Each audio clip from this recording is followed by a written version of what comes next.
Welcome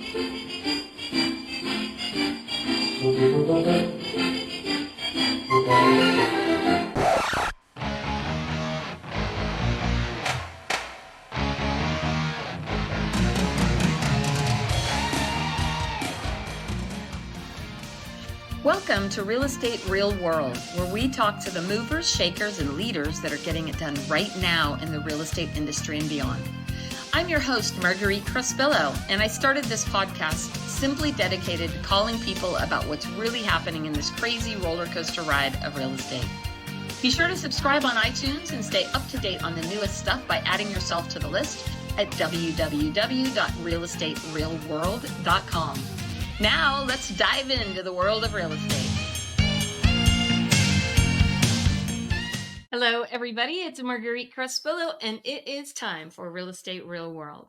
And I'm super honored to have my next guest here today on our show, because when I first got into real estate, like literally the first week I got into real estate, I think, I met his mom. And his mom, who was quite an enigma in the real estate industry. Everybody knew her. She's quite an amazing woman and such a role model at a time when, truthfully, not as many women were doing what she was doing and what she accomplished. So today we have a special guest, Clarke Broome, a leading figure in real estate, consistently ranked top 3 in sales volume and number 1 in GCI in Sacramento and Placer County.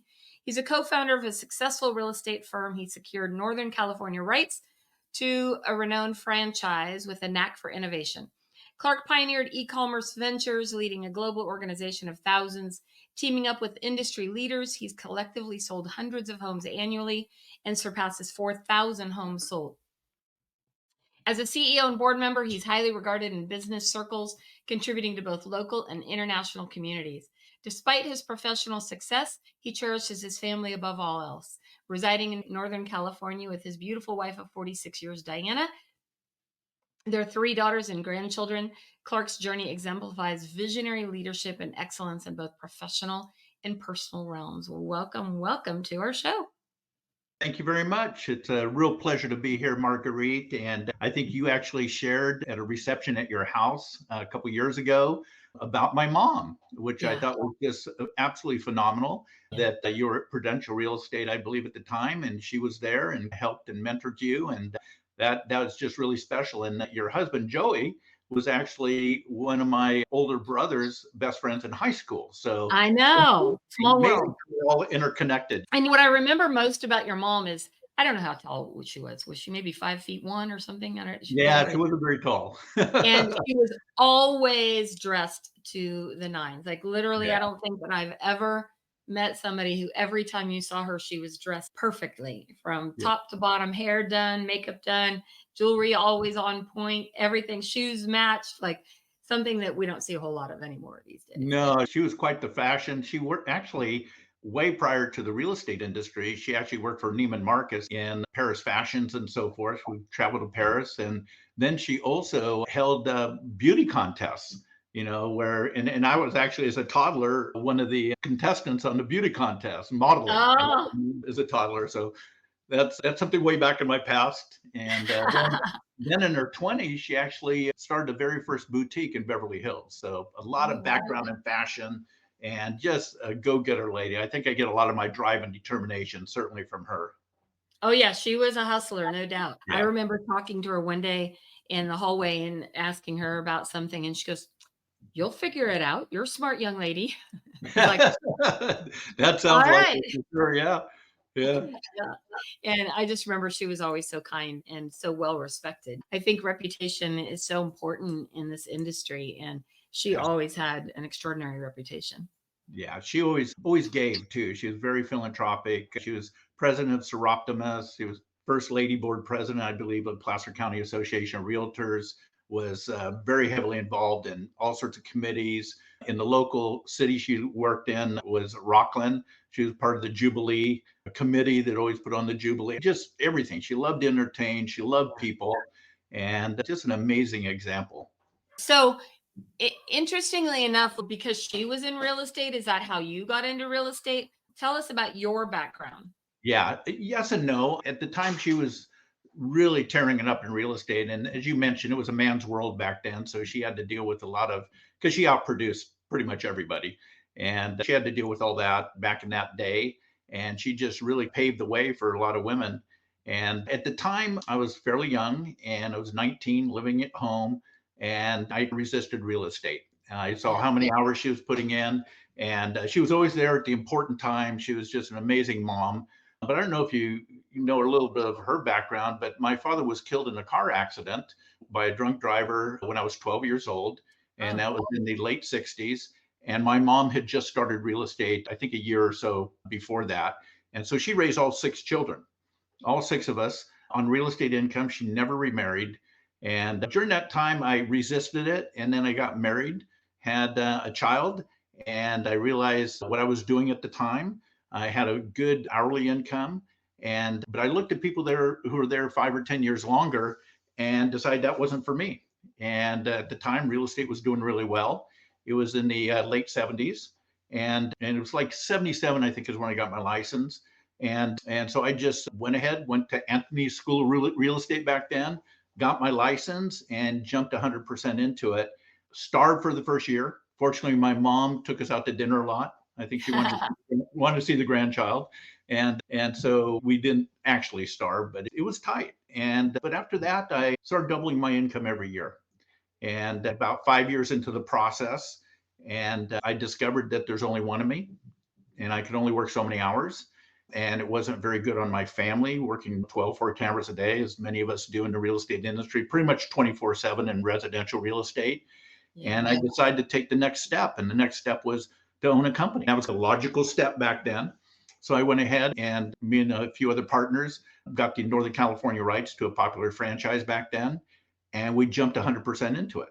Wow. And the challenge is now 50% of my time was spent managing, and which does not produce income. Sure, we can help the agents and everything. I discovered I was making less than it was in my own production. And of course, this was many years ago. We didn't have teams, we didn't have the technology that we do today, and so forth. And so that was pretty eye opener. We kept that office going for a few years and realized why they called it broker, because we were getting broker. And so I went back to the company that I originally started with and was able to work with my mom there. It's interesting because so many people follow that same path. I did the same thing, Yeah. right? I worked Yeah. for about a year at Prudential, and then I thought I knew all that in a bag of chips, right? So I thought, oh, the next thing to do is to go open your own brokerage. And you think that's the logical thing. You think that your broker's making a ton of money. Oh, And yeah. then you start to realize pretty quickly in that if you are committing all of your time to managing, that's taking away from production. Yep. And what I quickly figured out is that I was the biggest producer at my company. Yep. And Me too. so if you took my production out of the equation, it was not making financial sense. It really never did. But you can't convince anybody of that in the moment because people's egos are so big. And Yeah. I had a big one. Yeah. And it's interesting now because with the world changing so much since you and I have been in this business, that it's really fascinating to me that people still get so caught up in that and they still really feel committed that they can build a better mousetrap. Yeah. And how has that really impacted some of the decisions you've made? I discovered that at least the business model back in that day, when I was working full time real estate, owned a real estate company, there was really no freedom to it. The thing with offices back then, because we were planning to open up a second office, and I figured out the numbers, and you really have to go to 10 offices to really generate any kind of profit. And then the liability, and then the capital outlay, obviously the agent liability, and so forth. It just didn't make any sense. And actually, at the time, I diversified into a business that a friend of mine shared with me, who was actually had the number one office in Roseville at the time, sat down with me and shared a way that I could develop some passive income. And while working full time real estate, I worked part time on a second business and started developing some pretty decent passive income. And got to a point where I didn't have to be on the real estate treadmill as much anymore. And it's interesting to me because again, these cycles recur, right, in real estate, where people think that it makes sense to do this and sense to do that. And the most difficult day I think of my career, but in hindsight, the best day ever was the day we shut down a brokerage. At the time, it was horrible, right? Like it Oh was, yeah. we'd spent 22 years building a brokerage and we were devastated to close it down. But Yeah. in hindsight, it was the best decision ever. And I only wish we had done it sooner. But you can't convince people when they're in the middle of it. We shut our company down in January of 2015. And we've now been with EXP 8 years, which has been the best decision. Amazing. Yeah. Yeah, and then what I saw too is that so we shut down the brokerage and we had our a lot of blood, sweat, and tears in that as you did. And it was a difficult time, but I knew it was the right decision to make for my family and my future. And so we developed that passive income. We lived a really nice lifestyle, still do. And then I was exposed to EXP, which is interesting because of my background in networking and my background in building organizations around the world because we built a business in all 50 states and 31 countries and territories in another business. I saw that the experience I gained doing that and the ability to have the freedom of time, money, and location in that process. I looked at the real estate business. My heart's always been in real estate business. I always kept my license, always did transactions on a yearly basis, mainly for family and friends and my own purchases. And I saw that what I learned in the past was a perfect marriage to this particular business model because it does give somebody like yourself, you've experienced it. I'm not quite where you are in the journey, but I'm working towards it. And the ability to where my heart is and what I experienced in decades of building ongoing income and on growing income and having that freedom, I saw the opportunity with this business model to really offer that to agents, something that they've never had the opportunity before. They may have been shared it, but when they really look at the bottom line and do a deep dive in it, it is pretty remarkable. And of course, I've known Brent Gove ever since he was 19. And he's a guy I sat down with a few years ago at breakfast and looked at what he was doing and what he has taken his experience from our business years ago and put it into the organization he's built with EXP. Just blew my mind. And I was so happy for him because he's such a good guy and he's the most generous person I know and will help you anytime. And that opened my eyes up. And I just think with my experience and everything that it's just a perfect marriage. The business experience of the past, along with this particular business model, which is truly innovative and just amazing what we're able to do. Who was it that said it? Was it Warren Buffett or something that what that residual income is the eighth wonder of the world? I don't remember who said that quote. J. Paul Getty used to say, he said that I'd much rather have a 1% of 100 person's efforts than 100% of my own. And he was talking Yeah. about duplication. He was talking about, which of course, franchise has been around forever. And that's what they tried to do with franchising is selling franchising, offer people the business ownership, but then take a piece off the top and create that residual income. And of course, there's fortunes have been made doing that. The beauty about what we do is that now we can do that.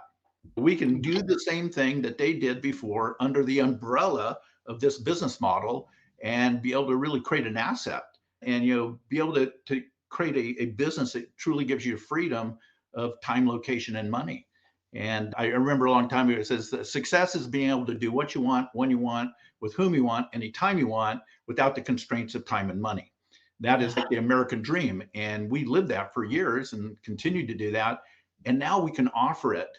I think realtors are the hardest working people I've ever met. And they really care about their people. They really care about their clients. They care about the other agents. And this is just a wonderful opportunity for them. So what do you think is the biggest reason that holds agents back? It's some just either they can't see it or they're caught in their head or their ego. Like what do you think that is that keeps people from taking the time to look at this model like genuinely out of curiosity? I think a lot of times it has to do with ego and that they're already producing. Maybe they're comfortable with where they're at, and maybe they don't. Change is difficult. I don't care how good change is; it's difficult for people. And in sharing this opportunity with a lot of people, you're really looking for people who are looking for you.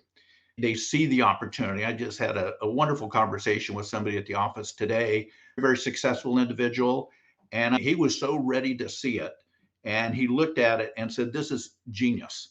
It was just one of those appointments, maybe one out of 30 of the appointments you have are like that. And it just reminded me that we're really not in a business of convincing people. We're really in a business of finding people that see the vision, that see this business and see what it can do for them. And I believe this business will benefit everybody, any agent, but it may not be for every agent. And I think it is personally. They have to come to a point in time where they're open to it. So I'm sure you've heard this millions of times, especially with the previous industry you were in, is that it's a pyramid scheme. And how do you answer that? I love it. Simply, I make a joke out of it sometimes. I say, if you want a pyramid, go to Egypt. And because it's really not that. If you look at any corporate structure, it is a pyramid structure. And the beauty about this business is that rather than feeding everything at the top, it's an inverse pyramid. We all like referral fees in real estate. Now you're getting a referral fee for referring an agent. And so I look at it that way. Not only that, but pyramids are illegal. They're pyramid schemes is what they're referring to.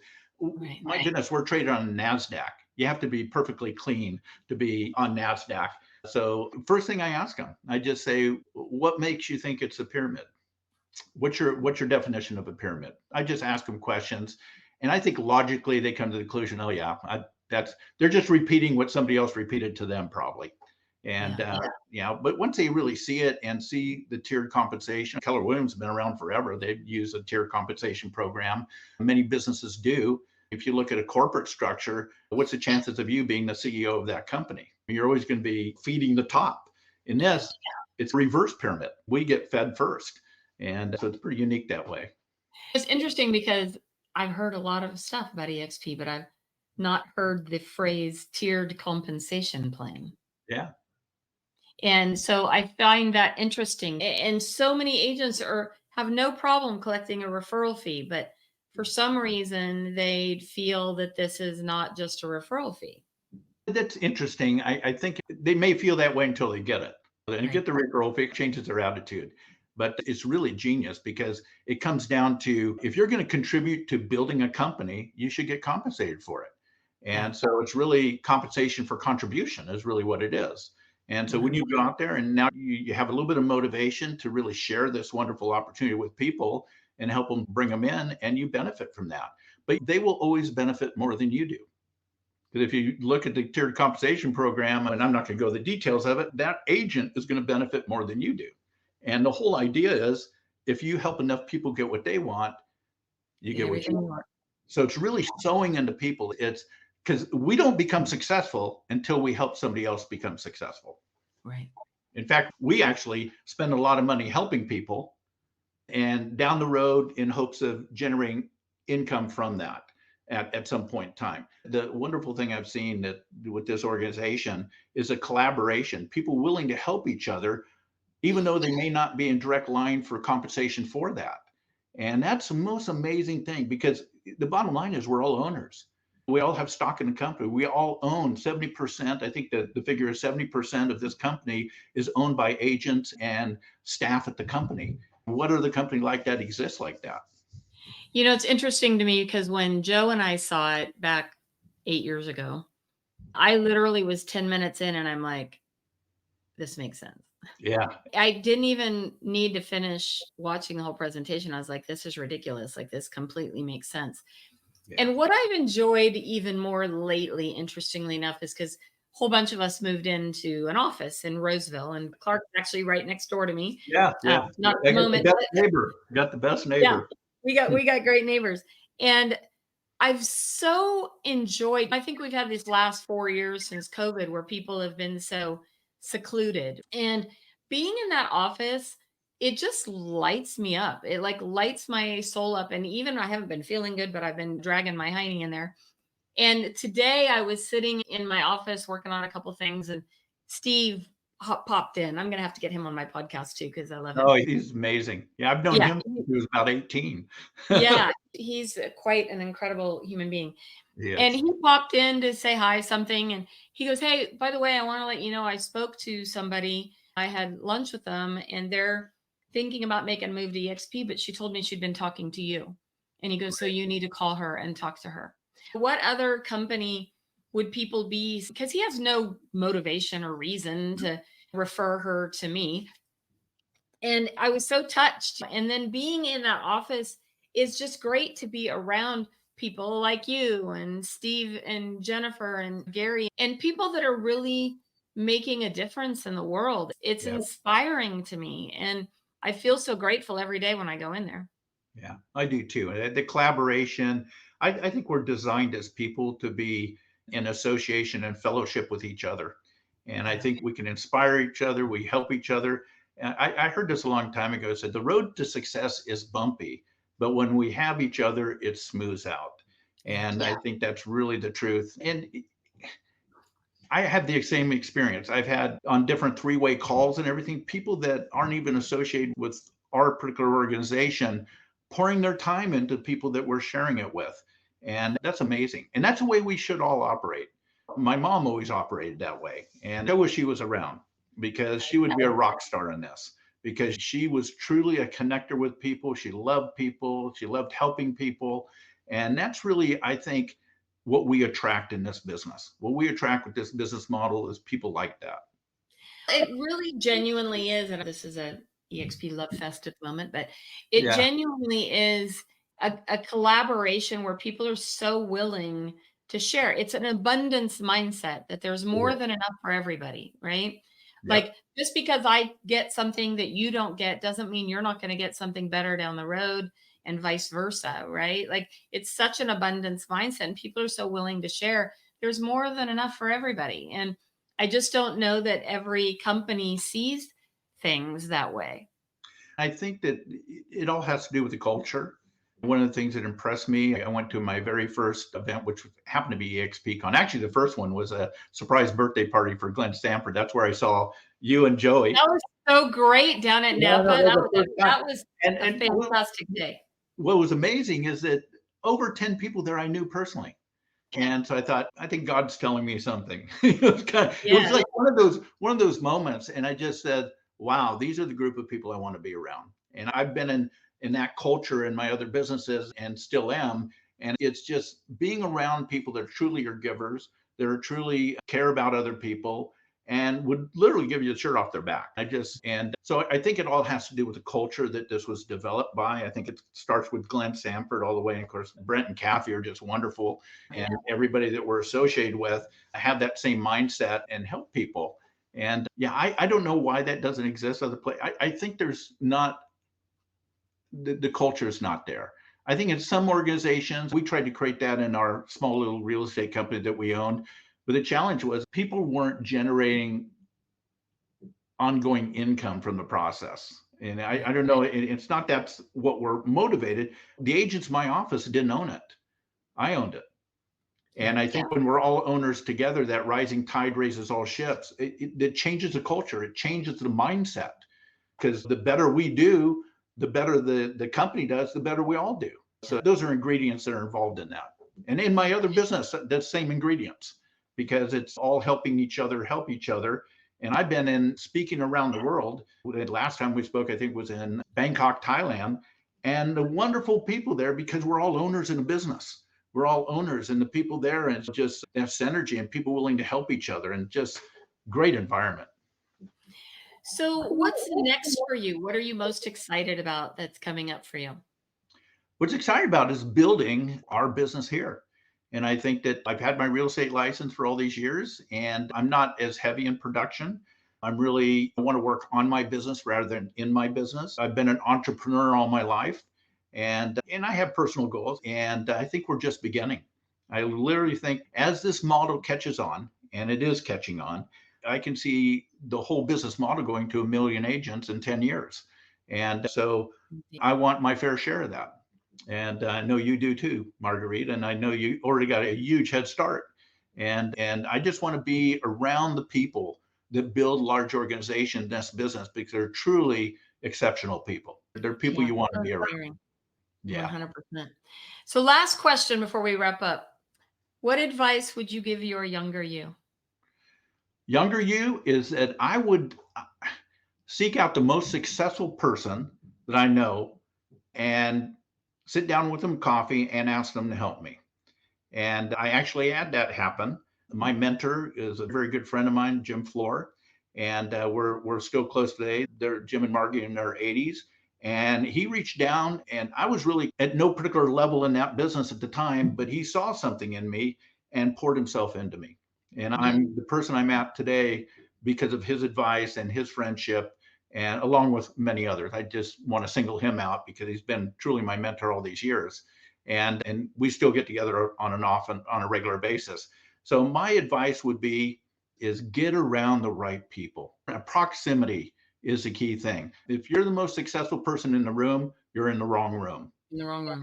And I tell you, as successful as we've been, there's so many people more successful that we're able to get around. And that inspires me. During the pandemic, probably for a lot of us, I was sleeping in, I was getting a little complacent and all this kind of stuff. And then this came into my life and it just got my juice. Now I'm getting up at 4:35 every morning. You know what I mean? So yeah, but it just gives me energy. At my age, that energy is very important. So I think just that getting around that association. What's the old saying is that your income, your life, your marriage, your personal life, everything's going to be the average of the 5 people you hang around with.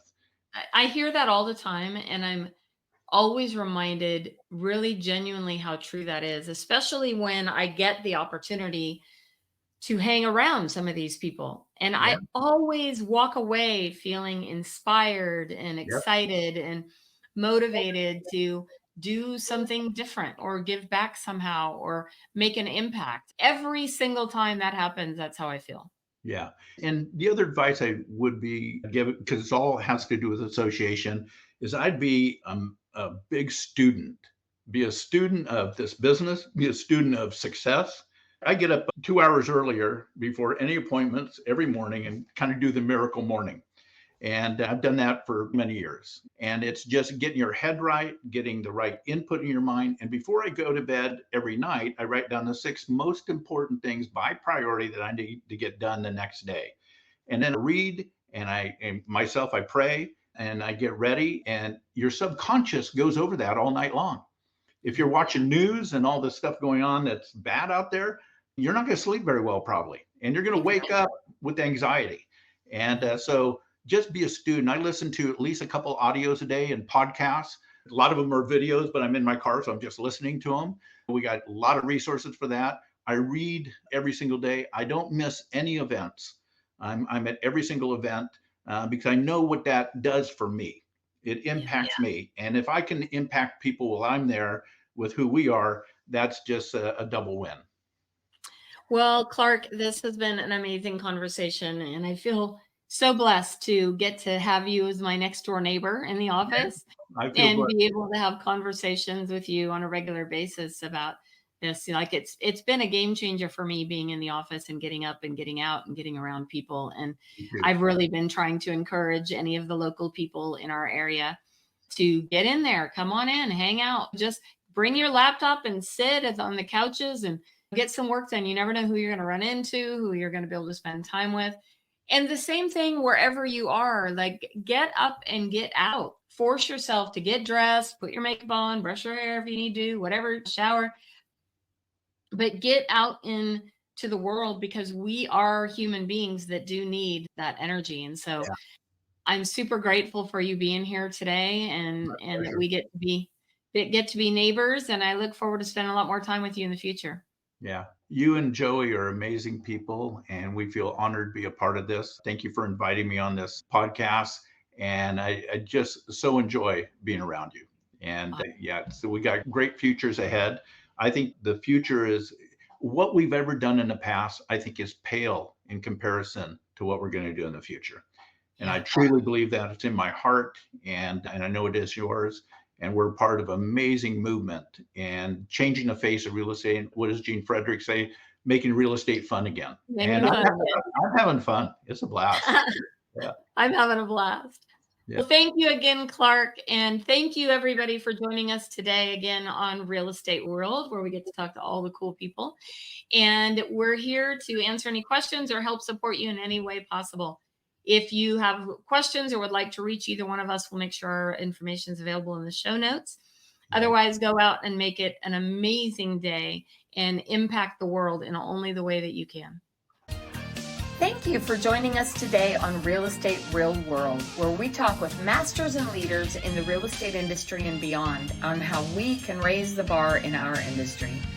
Please subscribe over on iTunes, and while you're there, be sure to give us a review. Your reviews encourage us and help others to find our podcast for show notes and hot topics on what's going on right now in our real estate industry. Also, hop on over to www.realestaterealworld.com and add your name to our email to get early advance notice of upcoming podcasts. Thanks again for listening, and go out there and be a part of the elite masterclass and raising the bar on the real estate industry.